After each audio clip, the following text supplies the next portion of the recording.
ಹರೇ ರಾಮ. ಕರುಣ ರಸದ ಕೋಡಿ ಬರಿವ ಕಟಾಕ್ಷದ ಪರತತ್ವ ಬರುಪ ವಾಲಾಪದ ವರ ಪುಣ್ಯಮಯ ಶರೀರದ ನಿರಾಭಾರಿ ಗುರುವಿರಲಿ ಎನ್ನ ಮಾನಸದಿ, ಆ ಸದ್ಗುರುವಿರಲಿ ಎನ್ನ ಮಾನಸದಿ.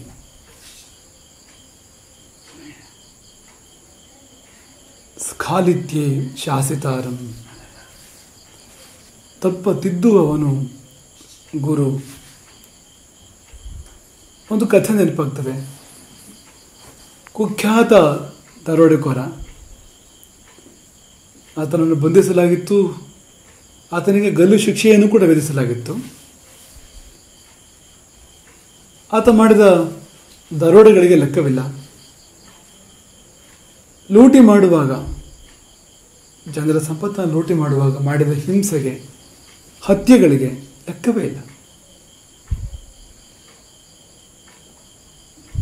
ನರಕದಲ್ಲಿ ತೊಳೆದರೂ ಕೈಗಳಿಂದ ರಕ್ತ ಹೋಗಲಾರದು ಎನ್ನುವಷ್ಟು ಅಕೃತ್ಯಗಳು ಅವನ ಕಡೆಯಿಂದ ಆಗಿವೆ.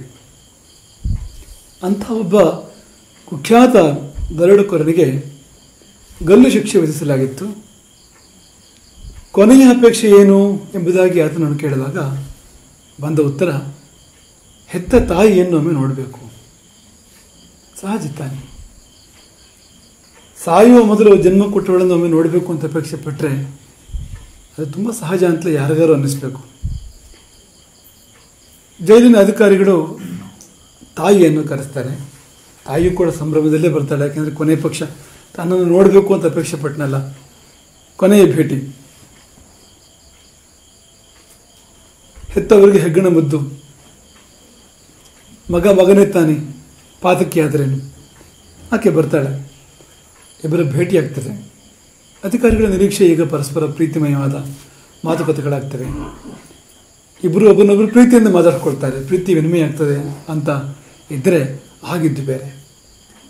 ತಾಯಿಯನ್ನು ಕಂಡೊಡನೆ, ಆಕೆ ಬಳಿ ಬಂದೊಡನೆ ಈ ದರೋಡೆಕೋರ ಪಟ ಪಟ ಪಟ ಪಟನೆ ಆಕೆಯ ಕೆನ್ನೆಗಳಿಗೆ, ಎರಡೂ ಕೆನ್ನೆಗಳಿಗೆ ಬಾರಿಸ್ತಾನೆ. ಯಾಕೆ ಹಾಗೆ?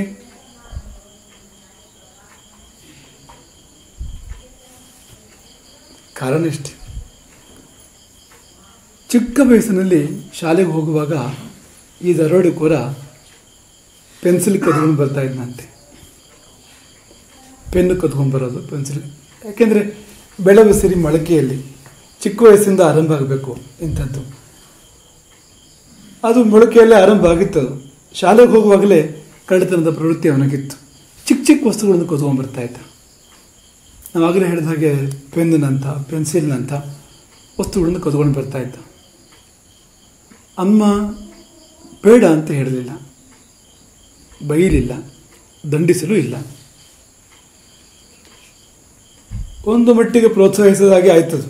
ಯಾಕೆಂದರೆ ತಪ್ಪು ಇದು ಮಾಡಬೇಡ ಅಂತ ಹೇಳಿದೆ ಅಂದರೆ ಸರಿ ಅಂತ ಹೇಳಿದಾಗ ಆಯ್ತಲ್ವಾ. ಹಾಗಾಗಿ ಈ ಪೆನ್ನು ಪೆನ್ಸಿಲ್ಗೆ ಪ್ರಮೋಷನ್ ಬರೋಕ್ಕೆ ಶುರುವಾಯಿತು. ದೊಡ್ಡ ದೊಡ್ಡ ವಸ್ತುಗಳು, ದುಡ್ಡು ಕದಿಯೋಕೆ ಆರಂಭ ಮಾಡಿದ, ಬೆಲೆ ಬಾಳೋ ವಸ್ತುಗಳನ್ನು ಕದಿಯೋಕೆ ಆರಂಭ ಮಾಡಿದ. ಅದು ಮುಂದುವರೆದು ದೊಡ್ಡ ದರೋಡೆಕೋರನಾಗಿ, ರಣಪಾತಕಿಯಾಗಿ ಮಾರ್ಪಟ್ಟ. ಆತ ತನ್ನ ಕೊನೆಯಾಸೆಯಾಗಿ ತಾಯಿಯನ್ನು ಕರೆಸಿದ್ದು ಯಾಕೆ ಅಂದರೆ, ತಾಯಿಯ ಕೆನ್ನೆಗೆ 4 ಏಟು ಕೊಟ್ಟು, ನೀನು ಅವತ್ತೇ ನನ್ನನ್ನು ನಿಲ್ಲಿಸಿದರೆ, ನಾನು ಪೆನ್ಸಿಲ್ ಕದ್ದಾಗ ನನ್ನ ಕೈ ಮೇಲೆ 2 ಏಟು ಕೊಟ್ಟು ನನ್ನನ್ನು ದಂಡಿಸಿ ಇದನ್ನು ಮಾಡಬಾರ್ದು ಅಂತ ಹೇಳಿದರೆ ಈ ಪರಿಸ್ಥಿತಿ ನನಗೆ ಬರ್ತಾ ಇರಲಿಲ್ಲ. ನಾನು ಇವತ್ತಿಷ್ಟು ಹಾಳಾದರೆ ನೀನೇ ಕಾರಣ ಅದಕ್ಕೆ.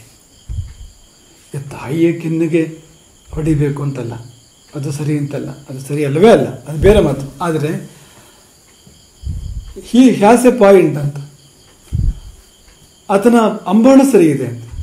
ಎಳವೆಯಲ್ಲೇ ನಿಲ್ಲಿಸಿದರೆ, ಎಳವೆಯಲ್ಲೇ ದಂಡಿಸಿದರೆ, ಎಳವೆಯಲ್ಲಿ ತಿದ್ದಿದ್ರೆ ಎಷ್ಟು ಬೆಳೆದು ಬರ್ತಾ ಇರಲಿಲ್ಲ ಅವನ ದುರ್ಗುಣಗಳು ಅಥವಾ ದುಷ್ಪ್ರವೃತ್ತಿ. ಅದೇ ಸ್ಖಾಲಿತ್ಯೇ ಶಾಸಿತಾರನು, ತಪ್ಪನ್ನು ತಿದ್ದಬೇಕು. ಗುರುತ್ವ ಎನ್ನುವುದು ತಪ್ಪನ್ನು ತಿದ್ದುವುದರಲ್ಲಿದೆ. ಅದನ್ನು ಮಾಡದಿದ್ದರೆ ಅವನು ಗುರುವಲ್ಲ.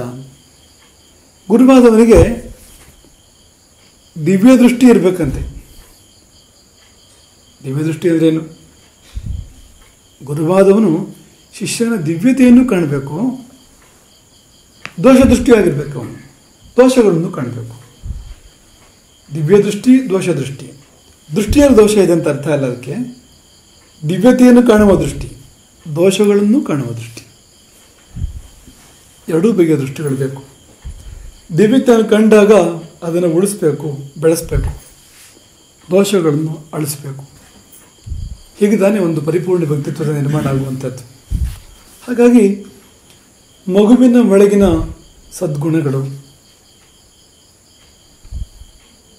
ಒಳ್ಳೆಯ ಅಂಶಗಳು, ಅದನ್ನು ಕಾಣುವ ಕಣ್ಣಿರಬೇಕು ಗುರುವಾದವಿಗೆ. ಅದನ್ನು ರಕ್ಷಿಸಿ ಪೋಷಿಸ್ತಕ್ಕಂಥ ಕೆಲಸ ಆಗಬೇಕು. ಅದಕ್ಕಿಂತ ಮುಖ್ಯವಾಗಿ ದೋಷಗಳನ್ನು ಗುರುತಿಸಬೇಕು. ಮಗುವಿನ ದೋಷಗಳನ್ನು, ಮೊಳಕೆಯಲ್ಲಿರ್ತಕ್ಕಂಥ ದೋಷಗಳನ್ನು ಗುರುತಿಸಿ ಮೊಳಕೆಯಲ್ಲೇ ಚಿವುಟಿದರೆ ಮುಂದೆ ಆ ದುರ್ಗುಣಗಳು ಬೆಳೆಯೋದನ್ನು ತಪ್ಪಿಸ್ಬೋದು. ಆದರೆ ಒಂದು ಕಷ್ಟದ ಕೆಲಸ ಏನಪ್ಪ ಅಂದರೆ, ಯಾರೇ ಆಗಲಿ ತಪ್ಪು ನೆನೆದಿದ್ದು ಅಂದರೆ ಬೇಸರ ಪಟ್ಕೋತಾರೆ. ಲೋಕ ಸಹಜವಾಗಿಯೇ ಈ ಪ್ರವೃತ್ತಿ ಇದೆ. ಹೊಗಳ್ತಾ ಇದ್ದರೆ ಭಾಳ ಪ್ರೀತಿ ಉಕ್ಕಿ ಬರ್ತದೆ ಅಂಥವ್ರ ಮೇಲೆ.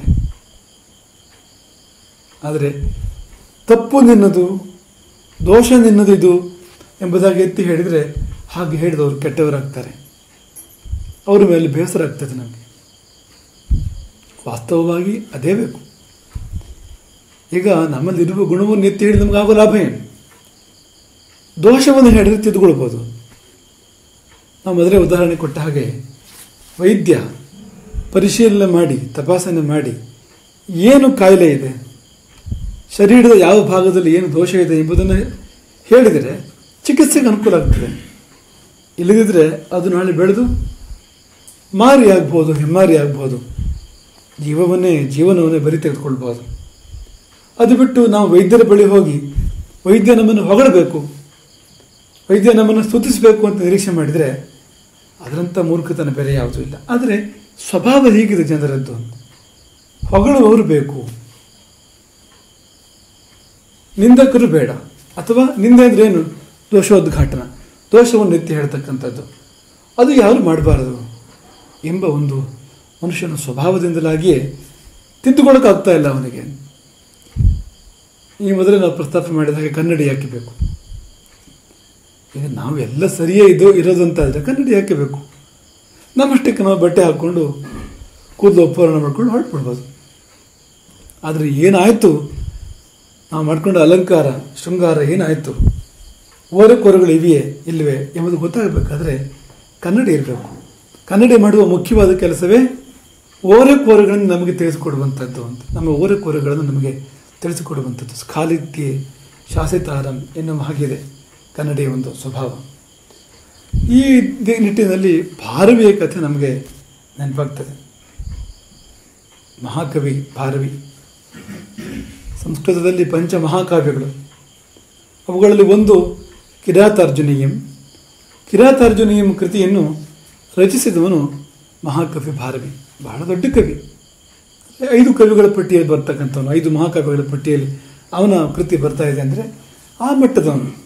ಕಾಳಿದಾಸನಂಥವರೊಟ್ಟಿಗೆ ಅಥವಾ ಅಂಥ ಮಹಾಕವಿಗಳ ಪಟ್ಟಿ ಆ ಸಾಲಿನಲ್ಲಿ ಬರ್ತಕ್ಕಂಥವನು ಮಾಘನೊಟ್ಟಿಗೋ ಅಥವಾ ಶ್ರೀಕೃಷ್ಣನೊಟ್ಟಿಗೋ ಅಂಥವರೊಟ್ಟಿಗೆ ಬರುವಂಥ ಹೆಸರದು. ಅವನ ಬಾಲ್ಯದಲ್ಲಿ ಒಂದು ದೊಡ್ಡ ಘಟನೆ ಆಗ್ತದೆ. ಬಾಲ್ಯದಲ್ಲಿಯೇ ಕವಿ ಭಾರವಿ ಅಂದರೆ ಅವನು ದೊಡ್ಡವನಾದ್ಮೇಲೆ ಕವಿ ಆಗಿದ್ದು ಅಂತೇನಲ್ಲ, ಚಿಕ್ಕ ವಯಸ್ಸಲ್ಲೇ ಕವಿ. ಭಾರವಿ ಕವಿತೆಗಳನ್ನು ರಚಿಸಿದರೆ ಅವನ ಸ್ನೇಹಿತರು ಬಳಗ ಮಾತ್ರ ಅಲ್ಲ, ಊರಿನವರೆಲ್ಲ ಮೆಚ್ಚಿಕೊಳ್ತಾ ಇದ್ರು, ಹೊಗಳ್ತಾ ಇದ್ರು. ಎಷ್ಟು ಚೆನ್ನಾಗಿದೆ, ಇಷ್ಟು ಚಿಕ್ಕ ವಯಸ್ಸಲ್ಲೇ ಇಷ್ಟು ಒಳ್ಳೆ ಕವಿತೆ, ಇಂಥ ರಸಮಯವಾಗಿರ್ತಕ್ಕಂಥ ಅರ್ಥಪೂರ್ಣವಾಗಿರ್ತಕ್ಕಂಥ ಕವಿತೆ ಎಂಬುದಾಗಿ ಒಂದೊಂದು ಕವಿತೆಯನ್ನು ಊರಿನವರೆಲ್ಲ ಮೆಚ್ಕೋತಾ ಇದ್ರು. ತಂದೆ ಮಾತ್ರ ಟೀಕಿಸ್ತಾ ಇದ್ರಂತೆ. ಪ್ರತಿ ಬಾರಿ ಕವಿತೆ ತಗೊಂಡು ಹೋದರೆ ತಂದೆ ಬಳಿಯಲ್ಲಿ ದೋಷವನ್ನು ಹುಡುಕಿ ಹೇಳೋದು ತಂದೆ.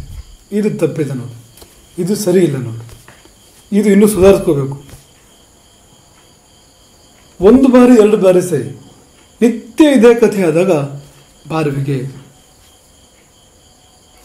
ಅಸಮಾಧಾನ ಉಂಟಾಯಿತು, ಅಸಂತೋಷ ಉಂಟಾಯಿತು. ತಂದೆಗೆ ತನ್ನ ಮೇಲೆ ಮಾತ್ಸರ್ಯ, ತನ್ನ ಕವಿತ್ವವನ್ನು ಮೆಚ್ಚಿಕೊಳ್ತಕ್ಕಂಥ ಗುಣ ತನ್ನ ತಂದೆಗಿಲ್ಲ. ಹೊಟ್ಟೆ ಕಿಚ್ಚು. ಮಾತ್ಸರ್ಯ ಅಂತ. ಈ ಮಾತ್ಸರ್ಯ ಅಸೂಯೆ ಅನ್ನೋದಕ್ಕೆ ಏನು ಅಂದರೆ ಗುಣವಿರುವಲ್ಲಿ ದೋಷವನ್ನು ಹೇಳೋದಕ್ಕೆ ಮಾತ್ಸರ್ಯ ಅಥವಾ ಅಸೂಯೆ ಅಂತ ಹೇಳ್ತಾರೆ. ಗುಣವಿದೆ, ಆ ಗುಣ ಗುರುತಿಸಿ ದೋಷವನ್ನು ಕಾಣುವಂಥದ್ದು ಹೇಳುವಂಥದ್ದು. ತಂದೆ ಬಗ್ಗೆ ಹಾಗೆ ಭಾವಿಸ್ತಾ ಇರೋದು ಭಾರವಿ. ಆದರೆ ನಿಜವಾಗಿ ತಂದೆಯ ಗುಣದಲ್ಲೇ ಭಾರವಿ ದೋಷ ಕಂಡಿರ್ಬೋದು, ಆ ಸಾಧ್ಯತೆ ಇದ್ದೇ ಇದೆ. ನಿತ್ಯ ನಡೀತಾ ಇದೆ, ಇದು ಮುಂದುವರಿತಾ ಇದೆ. ತನ್ನ ತಂದೆ ಗುಣಗ್ರಹ ಎಲ್ಲ, ದೋಷೈಕ ದೃಷ್ಟಿ, ಮಾತ್ಸರ್ಯ ಭರಿತ ಎಂಬುದಾಗಿ ಏನು ಒಂದು ಬೀಜ ಭಾರವಿಯ ತಲೆಯಲ್ಲಿ ಬಿತ್ತಲ್ಪಟ್ಟಿತ್ತೋ ಅದು ಬೆಳೆದು ಬೆಳೆದು ಬೆಳೆದು ತಂದೆಯ ಮೇಲೆ ದ್ವೇಷವಾಗಿ ಪರಿಣಮಿಸಿತು.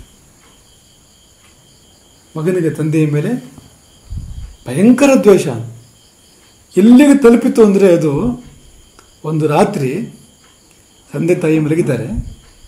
ಅಟ್ಟದ ಮೇಲಿಂದ ಬಂದು ಭಾರವಿ ದೊಡ್ಡ ಕಲ್ಲನ್ನು ತಂದೆಯ ತಲೆ ಮೇಲೆ ಎತ್ತಿ ಹಾಕೋದ್ರಲ್ಲಿದ್ದಾನೆ. ಸಾಧ್ಯವೇ ಇಲ್ಲ ಅಂತ ಈ ತಂದೆಯನ್ನು ಸಹಿಸ್ಕೊಳ್ಳೋದು ಅಂತ. ಎಷ್ಟು ದಿನ ಅಂತ ಅಂತ್ಯ ಅಂತಿಲ್ವಾ, ನಾನೇ ಅಂತ್ಯ ಮಾಡ್ತೇನೆ ಅಂತ. ಹಾಗೆ ಮಲಗಿ ನಿದ್ರಿಸುವ ತಂದೆಯ ತಲೆಯ ಮೇಲೆ ದೊಡ್ಡ ಕಲ್ಲನ್ನು ಎತ್ತಿ ಹಾಕಿ ತಂದೆಯನ್ನು ಕೊಲ್ಲುವುದರಲ್ಲಿ ಭಾರವಿ ಇದ್ದಾನೆ. ಅಷ್ಟು ಹೊತ್ತಿಗೆ ಏನೋ ಮಾತು ಕೇಳ್ತಾನೆ. ಏನಪ್ಪ ಅಂದರೆ, ತಂದೆ ತಾಯಿ ಇಬ್ಬರು ಪರಸ್ಪರ ಮಾತಾಡ್ಕೋತಾ ಇದ್ರು. ರಾತ್ರಿ ಶಯ್ಯಾಗೃಹದಲ್ಲಿ ಅವರಿಬ್ಬರೇ ಇದ್ದರು. ಅವರಿಬ್ಬರು ಪರಸ್ಪರ ಮಾತಾಡ್ಕೋತಾ ಇದ್ದಾರೆ.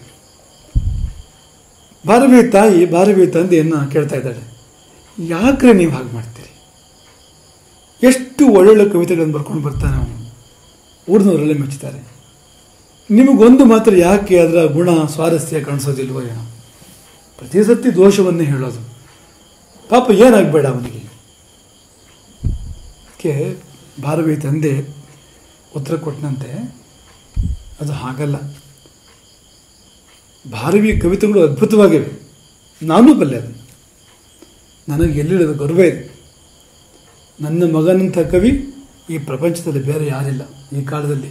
ಅದನ್ನು ನಾನು ಚೆನ್ನಾಗಿ ಬಲ್ಲೆ.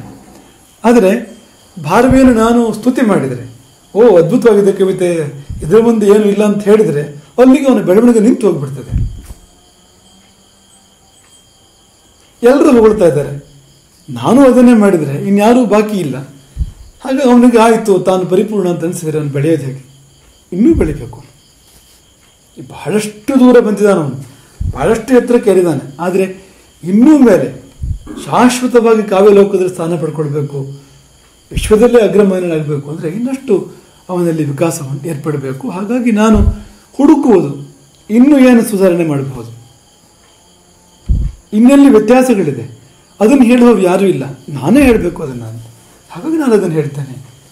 ಮತ್ತು ಅವನ ಪ್ರತಿಭೆ ಗುಣ ನಾನು ಮೆಚ್ಚಿದಷ್ಟು ಬೇರೆ ಯಾರು ಮೆಚ್ಚಿದ್ದಾರೆ ಈ ಪ್ರಪಂಚದಲ್ಲಿ ಎಂದಾಗ ಜರ್ರನ್ನು ಹಿಡಿದು ಹೋಯಿತು ಭಾರವಿಯ ದ್ವೇಷ.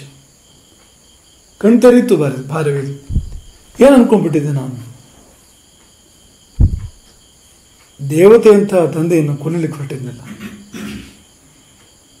ತನ್ನೊಳಗೆ ಇಷ್ಟೆಲ್ಲ ಪ್ರಶಂಸೆ ಮೆಚ್ಚುಗೆ ಇದ್ದರೂ ಅದನ್ನು ಅದುಮಿ ಹಿಡಿದು ತನ್ನ ಮಗನನ್ನು ಇನ್ನಷ್ಟು ಉತ್ತಮಪಡಿಸಬೇಕು ಅನ್ನೋ ಕಾರಣಕ್ಕೆ ನಿತ್ಯ ಸ್ಖಾಲಿತ್ಯೇ ಶಾಸಿತಾರಂ ತಿದ್ದುವ ತಂದೆಯನ್ನು ಕೊಲ್ಲ ಹೊರಟುಬಿಟ್ಟಿದ್ನಲ್ಲ. ಎಂಥ ಪಾಪಿ ನಾನು. ಪಶ್ಚಾತ್ತಾಪದ ಬೇಗೆಯಲ್ಲಿ ಬೆಂದು ಹೋದ ಭಾರವಿ ಇಳಿದು ಹೋಗಿ ತಂದೆ ತಾಯಿಗಳ ಮುಂದೆ ನಿಂತ್ಕೋತಾನೆ. ಮಧ್ಯರಾತ್ರಿ, ಏನು ಇಷ್ಟೊತ್ತಿಗೆ ಬಂದೆ? ಭಾರವಿದು ಒಂದೇ ಪ್ರಶ್ನೆ, ತಂದೆಯನ್ನು ಕೊಲ್ಲ ಹೊರಟವನಿಗೆ ಏನು ಶಿಕ್ಷೆ? ಹೆತ್ತ ತಂದೆಯನ್ನು, ತನ್ನ ಹಿತೈಷಿಯಾದ ತಂದೆಯನ್ನು ಕೊಲ್ಲ ಹೊರಟವನಿಗೆ ಶಿಕ್ಷೆ ಏನು? ಸಹಜವಾಗಿ ಭಾರವಿ ತಂದೆ ಹೇಳಿದ್ರಂತೆ, ಏನಿಲ್ಲ, ಮಾವನ ಮನೇಲಿ 6 ತಿಂಗಳು ಇರಬೇಕು ಅಂತ. ಹೆಣ್ಣು ಕೊಟ್ಟ ಮಾವನ ಮನೆಯಲ್ಲಿ 6 ತಿಂಗಳು ಇರುವುದು ಶಿಕ್ಷೆ. ಎಂಥ ಶಿಕ್ಷೆ ಅಂತ ಅನಿಸ್ಬಿಡ್ತು ಭಾರವಿ. ಆದರೆ ತಂದೆಯನ್ನು ಕೇಳಿ ಆಗದೆ ತಂದೆ ಬಾಯಲ್ಲಿ ಬಂದಾಗಿದೆ. ಮತ್ತೆ ಅದರ ತಿದ್ದುಪಡಿ ಅಥವಾ ಯಾವುದಕ್ಕೂ ಭಾರವಿ ಪ್ರಯತ್ನ ಪಡಲಿಲ್ಲ. ನೇರವಾಗಿ ಮಾವನ ಮನೆಗೆ ಹೋದ. ಭಾರಿ ಸ್ವಾಗತ, ಭೂರಿ ಭೋಜನ ಭಾರವಿಗೆ. ದಿನ 1 ಆಯಿತು, 2 ಆಯಿತು, 5 ಆಯಿತು, 8 ಆಯಿತು. ಭಾರವಿಗೆ ಸ್ಪಷ್ಟತೆ ಇತ್ತು, ಅವನ ಹೆಂಡತಿಗೂ ಸ್ಪಷ್ಟತೆ ಇತ್ತು. ಆದರೆ ಮಾವನ ಮನೆಯಲ್ಲಿ ಸ್ಪಷ್ಟತೆ ಇಲ್ಲ. ಇನ್ನು ಬಂದಿದ್ದೆ ಯಾಕೆ, ಆಮೇಲೆ ಹೋಗ್ತಾ ಇಲ್ವಲ್ಲ ಯಾಕೆ, 8 ದಿನ 10 ದಿನ 15 ದಿನ ಆದರೂ ಹೋಗದೇ ಇದ್ದರೆ ಅಳಿಯ ಏನಂತ ತಿಳ್ಕೊಳ್ಬೇಕು ಅಂತ. ಹಾಗಾಗಿ ತಂಗಿಯಲ್ಲಿ ಅಣ್ಣಂದರು ಕೇಳ್ತಾರೆ, ಏನು ಕತೆ ಭಾವ, ಏನು ವಿಶೇಷ, ಏನು ಬಂದಿದ್ದು, ಮತ್ತು ತಿರುಗಿ ಪ್ರಯಾಣ ಯಾವಾಗ? ಅದಕ್ಕೆ ಇದು ವಿಷಯ ಹೇಳಿದಂತೆ ಭಾರವಿಯ ಪತ್ನಿ ಇಲ್ಲಿ 6 ತಿಂಗಳು ಇರಲಿಕ್ಕೋಸ್ಕರ ಬಂದಿದ್ದಾರೆ. ಅಲ್ಲಿಂದ ಮುಂದೆ ಆರಂಭ ಆಯಿತು ಅಸಡ್ಡೆ, ತಿರಸ್ಕಾರ. ಅದು ಹಾಗೆ ಇದೆ. ಮಾವನ ಮನೇಲಿ ಉಳ್ಕೊಂಡ್ರೆ ಅದು ಏನಾಗ್ತದೆ ಅನ್ನೋಬೇಕು ಒಂದು ಶ್ಲೋಕವೇ ಇದೆ. ಶ್ವಶುರ ಗೃಹ ನಿವಾಸ ಸ್ವರ್ಗತುಲ್ಯೋ ನರಾಣ. ಹೆಣ್ಣು ಕೊಟ್ಟು ಮಾವನ ಮನೇಲಿ ವಾಸ ಮಾಡೋದು ಅಂದರೆ ಸ್ವರ್ಗ ಇದ್ದ ಹಾಗೆ ಅಂತದು. ಸ್ವರ್ಗತುಲ್ಯೋ ನರಾಣ ಅಂತ ನಿರುಪಾದಕ ಕೆಡವಾಗಿಲ್ಲ. ಅದಕ್ಕೆ ಕ್ಲಾಸ್ ಇದೆ, ಸೇರಿಸಿ ಹೇಳಬೇಕಾಗ್ತದೆ ಅದನ್ನು.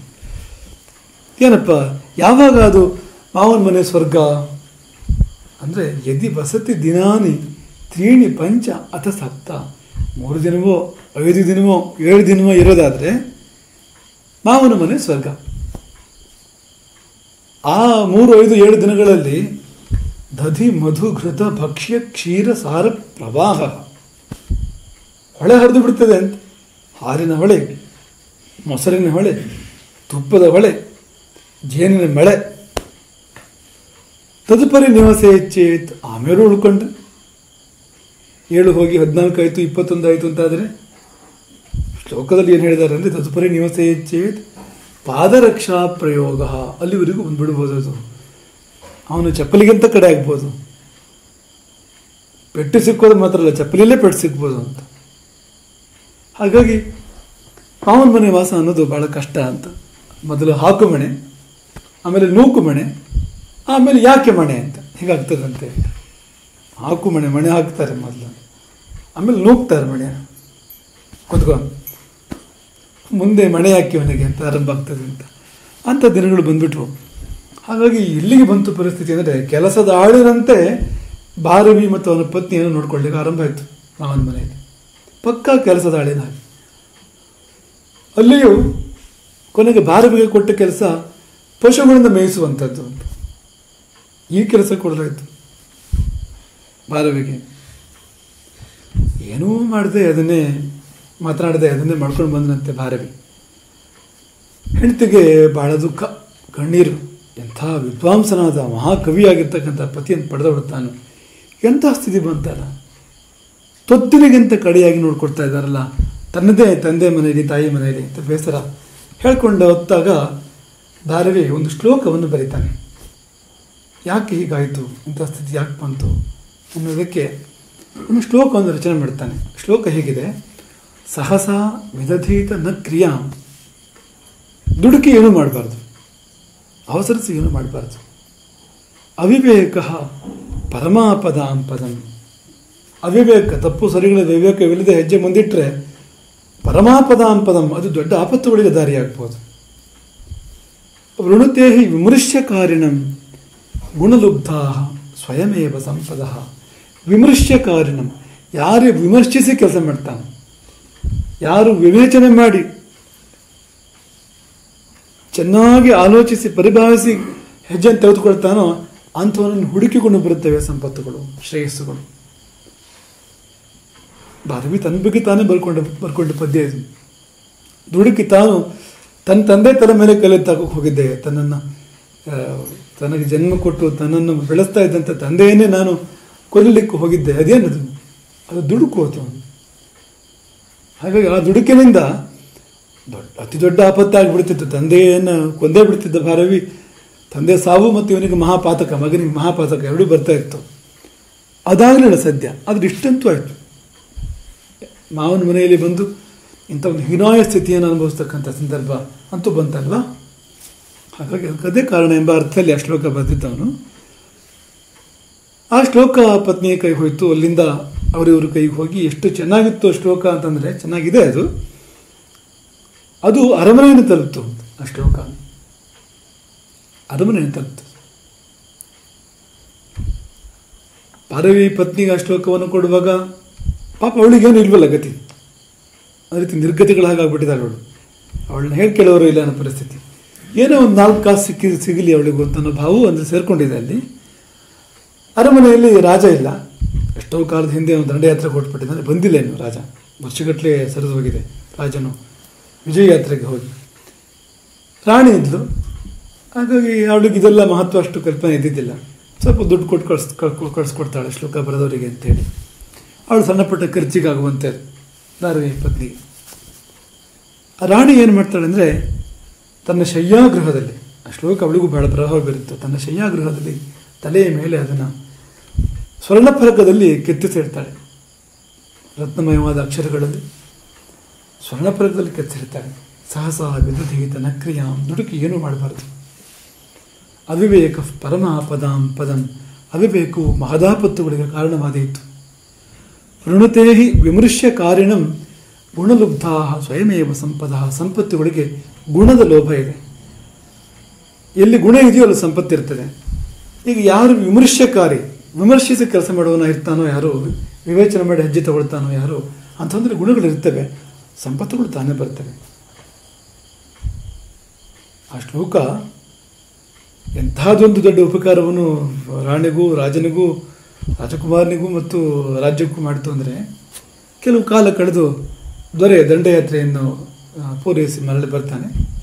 ಬರುವಾಗ ಅವೇಳೆ ರಾತ್ರಿ ಬಂದು ಅರಮನೆಯನ್ನು ಪ್ರವೇಶ ಮಾಡಿ ತನ್ನ ಶಯ್ಯಾಗೃಹಕ್ಕೆ ಬರ್ತಾನೆ ರಾಣಿಯನ್ನು ಮಾತನಾಡಿಸ್ಬೇಕು ಅಂತ.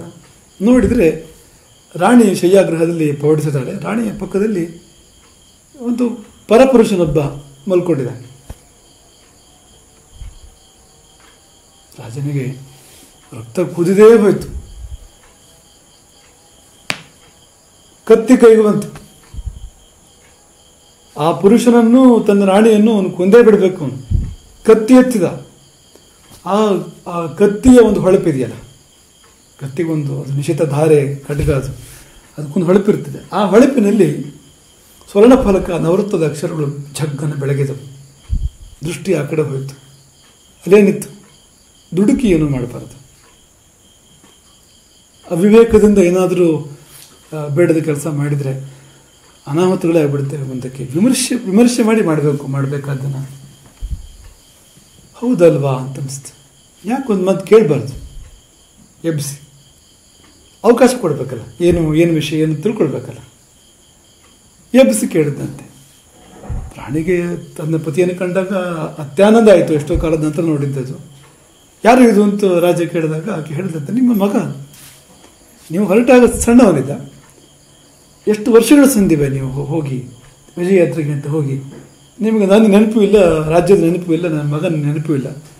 ಇಷ್ಟು ದೊಡ್ಡವನಾಗಿದ್ದಾನೆ ಅವನು. ಕತ್ತಿ ರಾಜನ ಕೈಯಿಂದ ಕೆಳಗೆ ಬಿತ್ತಂತೆ. ಅವನ ಬಾಯಿಂದ ಬಂದಿದ್ದು ಒಂದೇ ಮಾತು, ಈ ಶ್ಲೋಕ ಬರೆದವ್ರು ಯಾರು, ಅವನು ಕರ್ಕೊಂಡು ಬನ್ನಿ. ಭಾರವಿಗೆ ಸನ್ಮಾನ ಬಹುಮಾನ ಎರಡೂ ದೊರೆಯಿತು. ಯಾಕೆಂದರೆ ತನ್ನ ಹೆಂಡತಿಯನ್ನು ಮಗನನ್ನು ಕಳೆದು ಬಿಡ್ತಿದ್ದ ರಾಜ.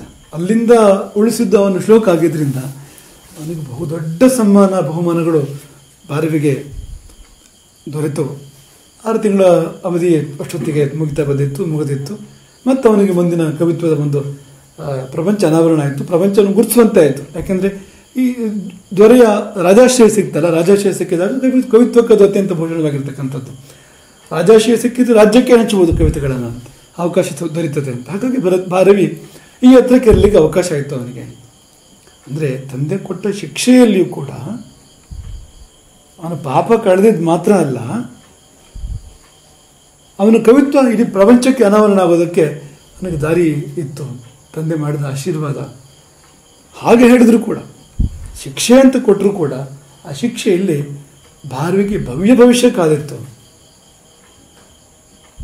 ಅವನ ಜೀವನ ಉದ್ಧಾರ ಆಯಿತು. ಕವಿತ್ವವೇ ಅನಾವರಣಗೊಂಡಿತು ಪ್ರಪಂಚದ ಮುಖಕ್ಕೆ.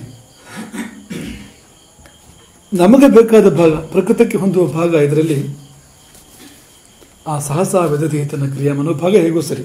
ಅದಕ್ಕಿಂತ ಹಿಂದಕ್ಕೆ ಹೋದಾಗ ಸ್ಖಾಲಿತ್ಯೇ ಶಾಸಿತಾರಂ, ಭಾರವಿಗೆ ಹಿಡಿಸಲಿಲ್ಲ.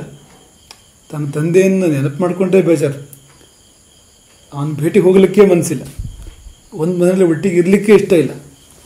ಕೊನೆಗೆ ತನ್ನ ತಂದೆ ಬದುಕಿರಲೇಬಾರ್ದು ಅನ್ನೋ ಒಂದು ಮಟ್ಟಕ್ಕೆ ಹೋಗ್ಬಿಡ್ತಾನೆ. ಕೈಯಾರೆ ತಂದೆಯನ್ನು ಕೊಲ್ಲುವ ಮಟ್ಟಕ್ಕೆ ಹೋಗ್ತಾನೆ. ಯಾಕೆ ಅಂದರೆ ತಪ್ಪಿದ್ದಾಗ ತಿದ್ದಿ ಹೇಳ್ತಾ ಇದ್ದಿದ್ದು ಅಂತ ಅಷ್ಟೇ, ಬೇರೆ ಏನೂ ಇಲ್ಲ. ತಂದೆ ಮಾಡಿದ ತಪ್ಪೇನು ಅಂದರೆ ತಪ್ಪು ತಿದ್ದಿದ್ದು. ಇನ್ನಷ್ಟು ಮತ್ತಷ್ಟು ತನ್ನ ಮಗನನ್ನು ಪರಿಷ್ಕಾರ ಮಾಡ್ತಕ್ಕಂಥ ಪ್ರಯತ್ನ ಭಾರವಿಯ ತಂದೆ ಮಾಡಿದ್ದು ಅಂತ. ನಮಗೆ ಈ ಕಥೆ ಎಷ್ಟು ದೊಡ್ಡ ಪಾಠ ಹೇಳ್ತದೆ ಅಂದರೆ, ನಮ್ಮ ಜೀವನದಲ್ಲಿ ನಾವು ಆತ್ಮಾವಲೋಕನ ಮಾಡ್ಕೊಳ್ಬೇಕು ಅಂತ. ಯಾರಾದರೂ ನಮ್ಮನ್ನು ತಿದ್ದೋ ಪ್ರಯತ್ನ ಮಾಡಿದಾಗ ನಾವು ಹೇಗೆ ಪ್ರತಿಕ್ರಿಯೆ ಕೊಟ್ಟಿರ್ತೇವೆ, ಏನು ಅಂದ್ಕೊಂಡಿರ್ತೇವೆ ಮನಸ್ಸಲ್ಲಾದರೂ ಕೂಡ. ಹೊಗಳಿದರೆ ಭಾರಿ ಸಂತೋಷ ಆಗ್ತದೆ ನಮಗೆ. ಅದರ ಹೊಗಳಿಕೆಯನ್ನು ಹೊನ್ನಶೂಲ ಎಂಬುದಾಗಿ ಬಲ್ಲವರು ಕರೆದಿದ್ದಾರೆ. ಹೊನ್ನಶೂಲ ಅದು ಅಂತ, ಶೂಲಕ್ಕೆ ಏರಿಸಿದ ಹಾಗೆ ಇದು. ಹೊಗಳಿ ಹೊನ್ನಶೂಲಕ್ಕೆ ಏರಿಸಬಾರ್ದು ಅಂತ. ಶೂಲ ಚಿನ್ನದ್ದೇ ಹೋದಾದರೂ ಚುಚ್ಚೋದು ಹೌದು ತಾನೆ ಅಂತ. ಹಾಗಾಗಿ ಔಷಧ ಅದು ಕಹಿ ಇರ್ಬೋದು, ಆದರೆ ಗುಣಕಾರಿ. ಹಾಗೆ ಆ ಮಾತನ್ನು ಒಮ್ಮೆ ನೆನಪಿಸ್ಕೊಳ್ತೇವೆ. ರಾಮಾಯಣದಲ್ಲಿ 2 ಬಾರಿ ಆ ಮಾತು ಬಂದಿದೆ. ಒಮ್ಮೆ ಮಾರೀಚ ರಾವಣನಿಗೆ ಹೇಳುವಂಥದ್ದು, ಇನ್ನೊಮ್ಮೆ ವಿಭೀಷಣ ರಾವಣನಿಗೆ ಹೇಳುವಂಥದ್ದು. ಅದೇನೆಂದರೆ, ಸುಲಭ ಪುರುಷ ರಾಜನ್ ಸತತಂ ಪ್ರಿಯವಾದಿನ. ನಮಗೆ ನಮಗೆ ಪ್ರಿಯ ಆಗುವಂತೆ, ಇಷ್ಟ ಆಗುವಂತೆ ಮಾತಾಡುವಂಥ ಜನಗಳು ಪ್ರಪಂಚದಲ್ಲಿ ಬೇಕಾದಷ್ಟು ಸಿಗ್ತಾರೆ. ಅಂದರೆ ನಮಗೆ ಖುಷಿಯಾಗುವಂತೆ ನಮ್ಮ ಒಲವು ನೋಡಿ ಮಾತಾಡ್ತಕ್ಕಂಥವ್ರು ಎಷ್ಟು ಬೇಕಾದರೂ ಸಿಗ್ತಾರೆ ಪ್ರಪಂಚದಲ್ಲಿ. ಆದರೆ ಅಪ್ರಿಯವಾದ ಸತ್ಯವನ್ನು ಪಥ್ಯವನ್ನು ಹೇಳುವವನು ದುರ್ಲಭ. ಅಪ್ರಿಯಸ್ಯ ಚ ಪಥ್ಯಸ್ಯ ವಕ್ತಾ ಶ್ರೋತಾಚ ದುರ್ಲಭ. ಅಪ್ರಿಯವಾದ ಪಥ್ಯವನ್ನು ಹೇಳುವವರು ದುರ್ಲಭ, ಕೇಳುವವರು ಇನ್ನೂ ದುರ್ಲಭ. ಹೇಳಿದರೆ ಕೇಳ್ಕೊಳ್ತಕ್ಕಂಥ ಸಹನೆ ಮತ್ತು ತೆರೆದ ಮನಸ್ಸು, ಹೃದಯ ಕಿವಿಗಳನ್ನು ತೆರೆದು ಕೇಳ್ಕೊಳ್ಬೇಕಲ್ಲ, ಅದಿಲ್ಲದ ಹೇಳೋದು ಹೇಗೆ? ಎಷ್ಟೋ ಮಕ್ಕಳಿಗೆ ತಮ್ಮ ಪೋಷಕರ ಬಗ್ಗೆ ದ್ವೇಷ ಇರ್ತದೆ, ತಮ್ಮ ತಂದೆ ತಾಯಿ ಬಗ್ಗೆ, ಗುರುಗಳ ಬಗ್ಗೆ ಅಥವಾ ತಮ್ಮ ಅಧ್ಯಾಪಕರ ಬಗ್ಗೆ ದ್ವೇಷ ಇರ್ತದೆ. ಏನಪ್ಪ ದ್ವೇಷದ ಕಾರಣ ಅಂದರೆ ಬೈತಾರೆ, ತಿದ್ದುತ್ತಾರೆ, ಅದು ಸರಿ ಇಲ್ಲ, ಇದು ಸರಿ ಇಲ್ಲ ಅಂತ ಹೇಳ್ತಾರೆ. ದಿನ ಬೆಳಗಾದ್ರೆ ಕಿರಿಕಿರಿ ಇರುತ್ತೆ. ಸ್ನೇಹಿತರ ಜೊತೆಗೆ ಭಾರಿ ಖುಷಿ ಆಗ್ತದೆ ಮಕ್ಕಳಿಗೆ. ಯಾಕೆಂದರೆ ಇಬ್ಬರು ಒಂದೇ ದೋಣಿಯಲ್ಲಿ ಹೋಗ್ತಾ ಇರ್ತಕ್ಕಂಥವ್ರು. ಹಾಗಾಗಿ ದೋಷ ಹೇಳುವ ಪ್ರಮೇಯಗಳು ಕಡಿಮೆ ಇರ್ತವೆ. ದೋಷ ಹೇಳೋದ್ರಲ್ಲೂ ಆಗ್ತದೆ ವ್ಯತ್ಯಾಸ. ಈ ಫ್ರೆಂಡ್ಶಿಪ್ ವರೆಗೂ ಟೂಟು ಆಗ್ತದೆ ದೋಷ ಹೇಳಲಿಕ್ಕೆ ಶುರುವಾದರೆ ಅಂತ. ಆದರೆ ದೋಷ ಹೇಳಿದ್ರೆ ಇಬ್ಬರು ಸೇರಿ ದೋಷ ಮಾಡೋದಾದರೆ, ತಪ್ಪು ಮಾಡೋದಾದರೆ ಪರಸ್ಪರ ಪ್ರಿಯರಾಗ್ತಾರೆ ಇಬ್ಬರು ಕೂಡ. ಅದೇ ಗುರುಗಳು ತಂದೆ ತಾಯಿಂದಿರೋ ಬೇಡ ಅಂತ ಆಗ್ತದೆ, ಅವ್ರ ಮೇಲೆ ಬೇಸರ ಉಂಟಾಗ್ತದೆ. ಯಾಕೆಂದರೆ ಇದೇ ಕಾರಣಕ್ಕೆ. ಹಾಗಾಗಿ ಈ ಒಂದು ಅಂಶ ಇದೆಯಲ್ಲ, ಸ್ಖಾಲಿತ್ಯ ಶಾಸ್ತ್ರತಾರಂ, ಇದು ಗುರುಗಳಿಗೂ ಪಾಠ, ಶಿಷ್ಯರಿಗೂ ಪಾಠ. ಗುರುವಾದವನು ಶಿಷ್ಯರನ್ನು ತಪ್ಪಿದಲ್ಲಿ ತಿದ್ದಬೇಕು, ಅದಿಲ್ಲದಿದ್ದರೆ ಗುರುವಲ್ಲ ಅವನು, ಆ ಕೆಲಸ ಮಾಡಲೇಬೇಕು ಅವನು. ಹಾಗೆ ಶಿಷ್ಯನಾದವನು ಕೂಡ ಗುರು ತನ್ನ ತಪ್ಪನ್ನು ತಿದ್ದುವಾಗ ಎರಡೂ ಕಿವಿಗಳನ್ನು ತೆರೆದು ಕೇಳ್ಕೊಳ್ಬೇಕು. ಕೇಳಬೇಕು ಅನ್ನೋದು ಕೆಳರ್ಥ. ಕೇಳಬೇಕು ಅಂದರೆ ಕೇಳಿಸ್ಕೊಳ್ಬೇಕು ಅಂತ, ಕೇಳಬೇಕು ಅಂದರೆ ಪಾಲಿಸ್ಬೇಕು ಅಂತ, ಹೇಳಿದ ಮಾತನ್ನು ಕೇಳಬೇಕು ಅಂತ. ಅದು ಹೇಳಿದ ಮಾತನ್ನು ಕೇಳಬೇಕು ಅಂದರೆ ಸುಮ್ಮನೆ ಕಿವಿಯಲ್ಲಿ ಕೇಳಿಸ್ಕೊ ಅಂತ ಅರ್ಥ ಇಲ್ಲ. ಅದಕ್ಕೆ ಪಾಲಿಸ್ಬೇಕಾಗ್ತದೆ ಅಂತ. ಹೀಗಾಗಿ ಒಂದು ಆಳನ್ನು ಹೊಸದಾಗಿ ತೊಗೊಂಡಿದ್ರಂತೆ, ನೋಡಿ ನಾವು ಹೇಳಿದ್ದನ್ನು ಕೇಳಬೇಕು ಅಂತ ನನಗೆ ಮೊದಲನೇ ದಿನವೇ ಒಪ್ಪಂದ ಏನು ಅಂದರೆ ಹೇಳಿದ್ದನ್ನು ಕೇಳಬೇಕು ಅಂತ. ಆಯಿತು ಕೇಳ್ತಾನೆ.